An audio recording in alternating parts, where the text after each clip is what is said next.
Hello everyone, so today I am taking you outside. Alright, now you're on my phone again. I apologize. I actually have my proper camera with me, but I forgot to charge the batteries. But I still want to talk about it because it's an important topic. And that is, can you be too comfortable in China? And how does that affect you? Now, to some people who haven't lived in China, they haven't lived in maybe in a big city in China, they kind of think, well, that's a ridiculous question. How could you ever be too comfortable in China? It doesn't make any sense. Well, it's not a ridiculous question because it's actually quite possible. For example, I go out, I leave my house, and I take the elevator down. First floor, there is a convenience store, there is a massage parlor, there's a restaurant, there is a mahjong place, there is a tea house in the first floor of my building. And then if I walk out of the front gate here to the main street, check this out. Okay, so the main gate, so I'm going to show you around right there. There are all kinds of things. For example, there's a post office bank, there is the commercial bank, there's a Bank of China down that way, there is a restaurant, there's a bakery, there's a phone store, there's two convenience stores, and then actually just back that way behind this building there's a hospital, and just next door to my neighborhood there's a McDonald's, there is a KFC just across the street over there. 4 or 5 bus stops away there's a really big sized mall with an Apple store, a real Apple store, not a fake one. There, if I sit here just like this lady right here and I wait for maybe 1 to 3 minutes, I can get a taxi, or I can call a ride sharing app. I can call any kind of taxi alternative apps. There's a bus stop right there. There's a bus stop right there in the front gate of my neighborhood. That's where I really live. So of course I don't show you my building or anything. Now if I don't want to do that, I could of course buy my own car, buy a bike, or I could use this. All you got to do, scan the QR code right here, put in a deposit.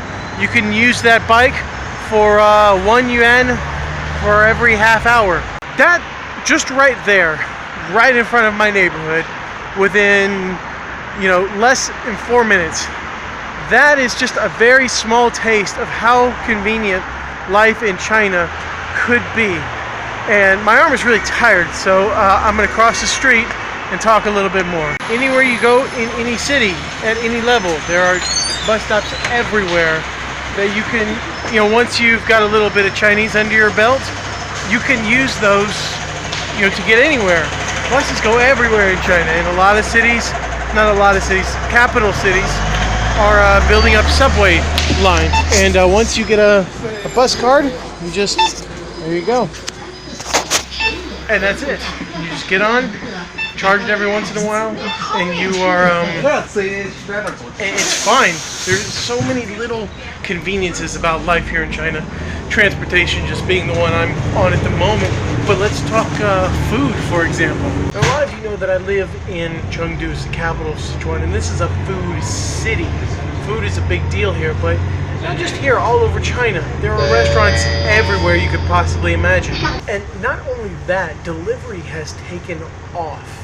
It's taken off. It's nuts. You can use these 2 apps on your phone called Ele.me or Meituan, and you can get food from basically every restaurant in your area delivered to you, to your door.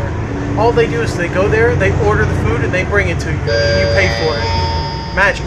And I haven't even gotten to things like money and work yet. I mean, that's a whole thing in and of itself. And for most expats here in China, that aspect of life is really the best part of the deal here, because it's not this way so much now. It is to a certain extent. You could, as long as you were a foreigner, and specifically if you're a white foreigner from an English-speaking country, pretty much you were guaranteed to find a job somewhere here in China with a good salary. With a salary anywhere between, 8,000 to up to 15,000 yuan a month. for doing not much more than like teaching phonics or teaching numbers and colors and really simple conversational patterns to little kids at training schools.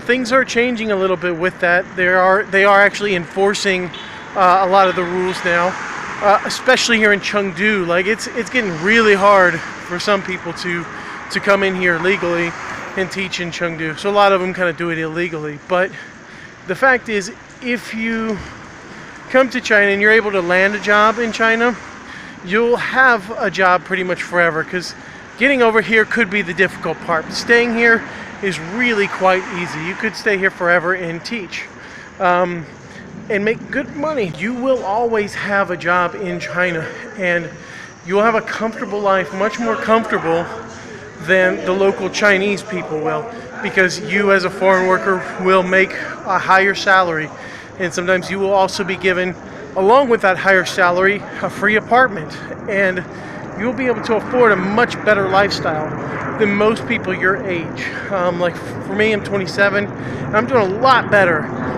than pretty much all of my Chinese friends who graduated about the same time as me from university. I'm pretty much doing better than all of them, I think, except for one, maybe two of them. When I worked at this training school that I worked at a couple of months ago, I was there for maybe half a year. I made about, like, roughly the same amount of money a high school teacher in America does.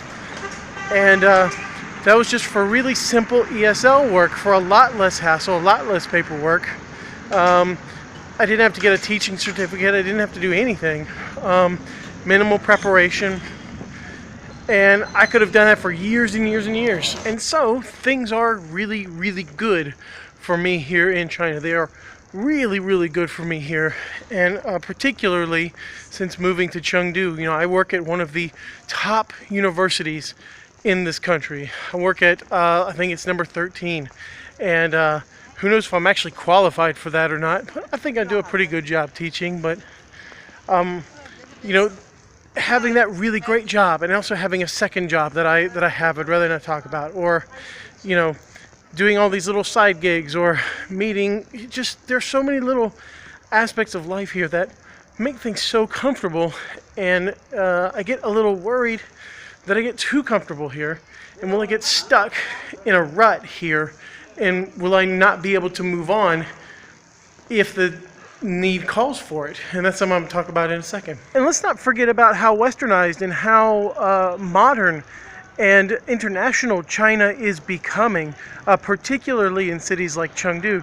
Now, of course, outside of a lot of capital cities, you won't see too much westernization. You won't see too much of this internationalization. But here in Chengdu, it's really, really obvious. Like, you could live your life here in Chengdu pretty much the same way you could back home. You could eat foreign food every single day of the week, every single meal of the week, and not really get tired of it. It is expensive, yeah, but you can absolutely do it. You can create bubbles around you with just all these other expats and never make any Chinese friends, never learn any Chinese, never eat Chinese food. You could do that fairly easily in big cities in China: Beijing, Shanghai, Chengdu, of course. Guangzhou, you could probably do that. I'm not familiar enough with Guangzhou to say that, but you probably could. And it's incredible that things have become like this in China in some places. And so it's very comfortable here. All I have to say, it's very comfortable living here in China. And it's awesome. But the thing is, what if I need to move on? Some of you are asking, Austin, what the hell are you talking about? What's this moving on business? What, are you leaving China or something? Well, probably not. Well, look at this stuff. Okay. Anyway, no, I don't think I'm leaving China. Not just yet, anyway. But what I am thinking about, what I am kind of rolling around in my head, is the idea of going back to school. And going back to school, of course, is really expensive. Where am I going to get the money to do all that? And also, I'm married now. And it's about that kind of age where a lot of people start thinking about children. And God knows I don't want any children, but I married a Chinese woman, so I got to do that. So, whatever. And so, yeah, going back to school, get a master's degree, maybe even a PhD a little on down the road. I'm learning Chinese again. I'm just trying to kind of up the ante a little bit. I'm trying to figure out where I can go from here. And you know, it's really kind of tough because I've built up this really super comfortable life.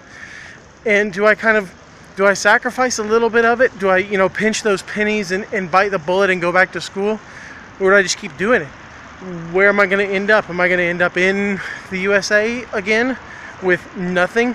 Or am I going to stay here? There's a lot of things kind of going up in the air. And I'm going to talk through this a little bit later.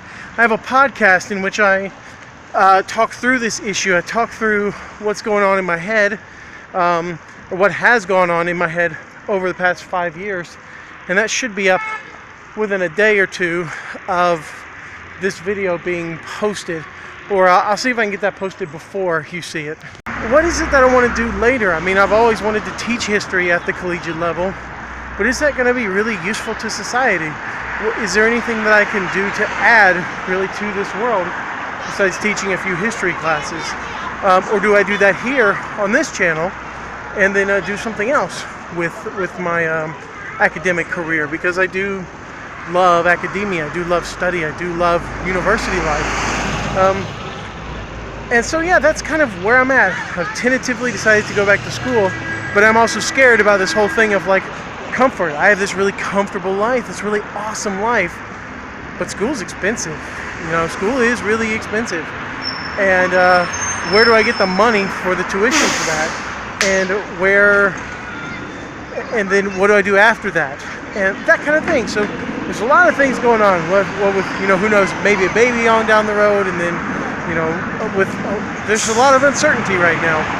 So who knows what's going to happen and how this kind of balance is going to be, you know, how this problem of balancing things out is going to be solved.